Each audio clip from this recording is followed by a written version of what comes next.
dyan. Bakit? Tumulong ka, di ka naman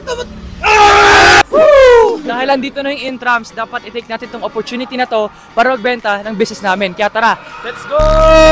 Hi, ako nga pala si Daven, a first year accountancy student na malapit na bumagsak.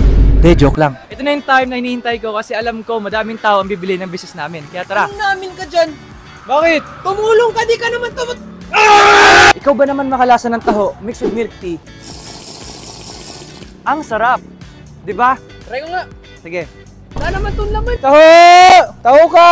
Taho ka, kuis. Masarap to, promise. Taho! Ate, taho ka po. Te, promise, masarap to. Bala, ate, ito yung marirecommend ko sa inyo. Yung strawberry matcha, yung blueberry matcha. Or kung hindi, yung matcha. Update, wala na kaming yellow, tas flavors. So, on the way na kami para bumili ng mga stocks na kailangan namin. Kaya, let's go. Alright guys, andito na. Nabili na namin yung mga kailangan namin, yung yellow and yung mga flavors. And ngayon, babalik namin UNC. Kaya tara, let's go! And nandito na kami ulit sa UNC kasi nakabili na kami. And yeah, para makabalik ulit ng operations. Eto na. Ito na yung mga flavors. Ito na yung yellow.